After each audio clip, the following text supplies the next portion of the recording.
تیرا ہاتھ بیکار ہو، اور خود گھوڑے سے اتر کر محمد رسول اللہ صلی اللہ علیہ وآلہ وسلم کے جگر پارے 3 دن کے پیاسے کو ذبح کیا اور سر مبارک جدا کر لیا۔ شہادت جو دلہن بنی ہوئی سرخ جوڑا جنتی خوشبوؤں سے بسا اسی وقت کے منتظر بیٹھی تھی، گھونگھٹ اٹھا کر بے تاباں نہ دوڑی اور اپنا دلہا حسین شہید رضی اللہ تعالیٰ عنہ کے گلے میں باہیں ڈال کر لپٹ گئی۔ اس پر بھی صبر نہ آیا، امام کا لباس مبارک اتار کر آپس میں بانٹ لیا۔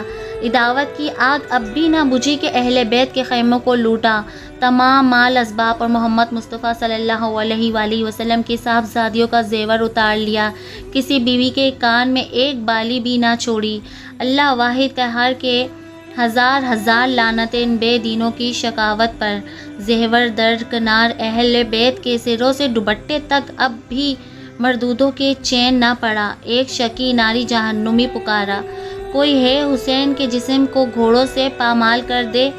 10 مردود گھوڑے کداتے دوڑے اور فاطمہ رضی اللہ تعالیٰ عنہ کی گود کے پیالے مصطفیٰ صلی اللہ علیہ وآلہ وسلم کے سینے پر کھیلنے والے کے تن مبارک کو سموں سے روندھنا کر سینوں پشت نازنین کی تمام ہڈیاں ریزہ ریزہ ہو گئی۔ کبڑے کتے شمیر خبیث نے چاہا کہ امام زین العابدین رضی اللہ تعالیٰ عنہ کو بھی شہید کر کے۔ حمید بن مسلم بولا، سبحان اللہ، کیا بچے بھی قتل کیے جائیں گے؟ ظالم باس رہا۔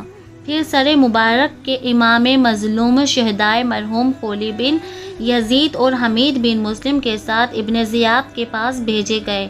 جب کوفے آئے، مکان بند پایا، خولی سر مبارک لے کر گھر آیا اور اپنی عورت سے نوار سے کہا، میں تیرے لیے وہ چیز لایا ہوں جو عمر بھر کو غنی کر دے۔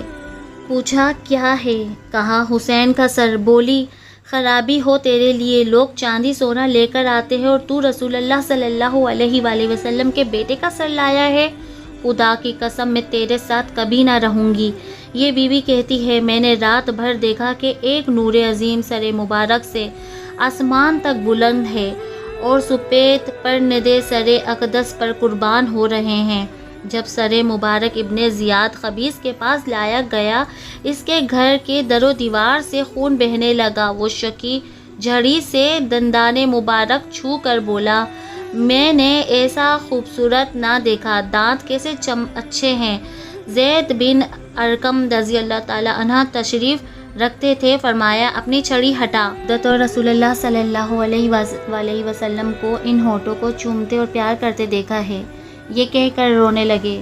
وہ خبیث بولا، تمہیں رونا نصیب ہو، اگر سٹھ نہ گئے ہوتے تو گردن مار دیتا۔ یہ اٹھ کھڑے ہوئے اور اس مردود کے درباریوں نے فرمایا، تم نے فاطمہ کے بیٹے رضی اللہ تعالیٰ عنہ کو قتل کیا اور مجانوں کو جینے کو امیر بنایا، آج سے تم غلام ہو۔ خدا کی قسم تمہارے اچھے اچھے قتل کیے جائیں گے اور جو بچ رہیں گے غلام بنا لیے جائیں گے۔ دور ہو جو ذلت دوار پر راضی ہو۔ پھر فرمایا، اے ابن زیاد، میں تجھ سے وہ حدیث ضرور بیان کروں گا جو تجھے غیظ و غضب کی آگ میں پھونک دے۔ میں نے حضور اقدس صلی اللہ علیہ وآلہ وسلم کو دیکھا، دہنی ران مبارک پر حسن کو بٹھایا اور بائیں پر حسین کو اور دست اقدس ان کے سروں پر رکھا اور دعا فرمائی، الہی میں ان دونوں کو تجھے اور نیک مسلمانوں کو سونپتا ہوں۔ اے ابن زیاد، دیکھ نبی صلی اللہ علیہ وآلہ وسلم کی امانت کے ساتھ تو نے کیا کیا۔ ادھر ظالموں نے عابد بیمار کے گلے میں توک، ہاتھوں میں ہتکڑیاں ڈالی اور بیویوں کو اونٹنوں پر سوار کرا کر 2 روز بعد کربلا سے کوچ کیا۔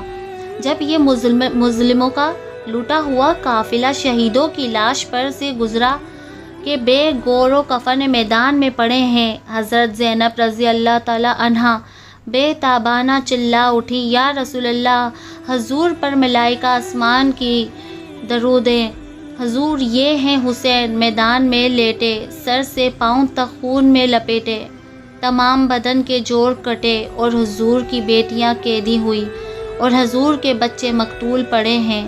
جن پر ہوا خاک اڑ کر ڈالتی ہے۔ جب یہ مظلوم قافلہ ابن زیاد بن نحات کے پاس پہنچا، اس نے عابد مظلوم سے بحث کی۔ مسکت جواب پانے پر حیران ہو کر بولا، خدا کی قسم تم انہی میں سے ہو۔ پھر ایک شخص سے کہا، دیکھ تو یہ بالغ ہے۔ اس پر میری بن معاذ احمدی شکی نے سید مظلوم رضی اللہ تعالی عنہ کو بے ستر کر کے دیکھا، کہا ہاں جوان ہے۔ خبیث بولا، انہیں بھی قتل کر۔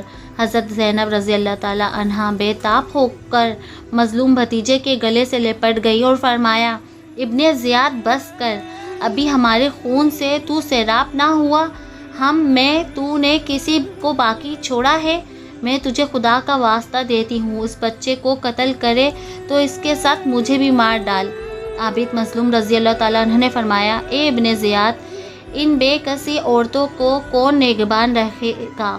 دین و دیانت، حقوق و رسالت تو برباد گئے، آخر تجھے ان سے کچھ قرابت بھی ہے؟ اسی کا خیال کر کے ان کے ساتھ کوئی خدا ترس بندہ کر دینا جو اسلامی پاس کے ساتھ انہیں مدینہ پہنچا آئے۔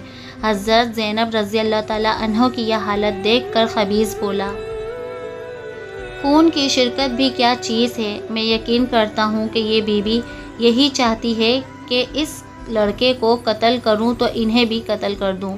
خیر، لڑکے کو چھوڑ دو کہ اپنے ناموں کے ساتھ رہے۔ اب یہ قافلہ اور شہیدوں کے سر شام کو روانہ کیے گئے۔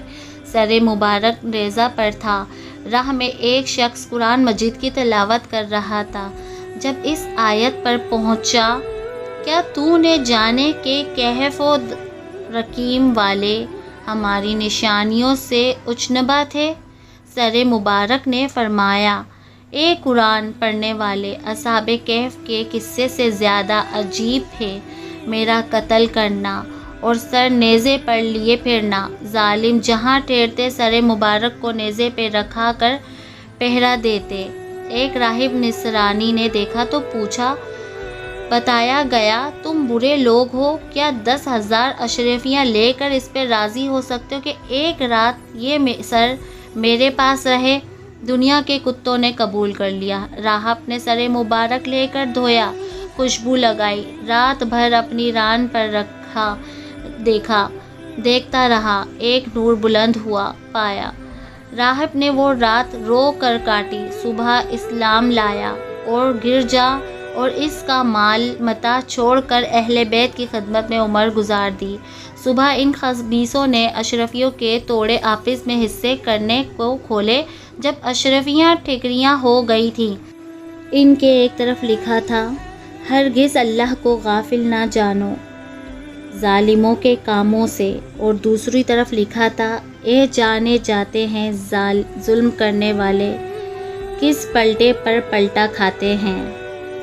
جب سر مبارک امام مظلوم رضی اللہ تعالی عنہ کا اس ظالم ازلم یزید پلید کے پاس پہنچا، بیت سے چھوٹنے لگا۔ نصرانی بادشاہ روم کا سفیر موجود تھا۔ حیران ہو کر بولا کہ ہمارے یہاں ایک جزیرے کے گرجا میں عیسیٰ علیہ السلام کے گدھے کا سم ہے۔ ہم ہر سال دور دور سے اس کی طرف حج کی طرح جاتے ہیں اور منتیں مانتے ہیں اور اس کی عظیم تعظیم کرتے ہیں، جیسے تم اپنے کعبہ کی۔ تم نے اپنے نبی کے بیٹے کے ساتھ یہ سلوک کیا، میں گواہی دیتا ہوں کہ تم لوگ باطل پر ہو۔ ایک یہودی نے کہا، مجھ میں اور داؤد علیہ السلام میں 70 پش کا فاصلہ ہے۔ یہود میری تعظیم کرتے ہیں اور تم نے خود اپنے نبی کے بیٹے قتل کیا۔ پھر شام سے یہ قافلہ مدینہ طیبہ کو روانہ ہو گیا۔ مدینہ میں پہنچنے کی تاریخ قیامت کا سامان اپنے ساتھ لائی۔ گھر گھر میں کہرام تھا، درد و دیوار سے دل دکھانے اور کلیجے کھاؤ ڈالنے والی مصیبت ٹپتی پھرتی تھی۔ بعد شہادت آسمان سے خون برسا۔ نصرہ ازدیہ کہتی ہے، ہم صبح کو اٹھے تو تمام برتن خون سے بھرے پائے۔ آسمان اس قدر تاریک ہوا کہ دن کو ستارے نظر آئے۔ ملک شام میں جو پتھر اٹھاتے اس کے نیچے تازہ خون پاتے۔ ایک روایت میں ہے 7 دن تک آسمان اس قدر تاریک ہوا کہ دیواریں شہاب کی رنگی ہوئی چادریں معلوم ہوتی، ستاروں میں تلاطم نظر آتا، ایک ستارہ دوسرے سے ٹکراتا۔ ابو سعید فرماتے ہیں دنیا بھر میں جو پتھر اٹھایا ان کے نیچے تازہ خون پایا، آسمان سے خون برسا، کپڑے پھٹتے پھٹ گئے، مگر اس کا اثر نہ جاتا تھا نہ گیا۔ خراسان اور شام و کوفہ میں گھروں اور دیواروں پر خون ہی خون تھا۔ علماء فرماتے ہیں یہ تیز سرخی جو شفق کے ساتھ دیکھی جاتی ہے شہادت مبارک سے پہلے نہ تھی۔ 6 مہینے تک آسمان کے کنارے سرخ رہے، پھر یہی سرخی نمودار ہوئی۔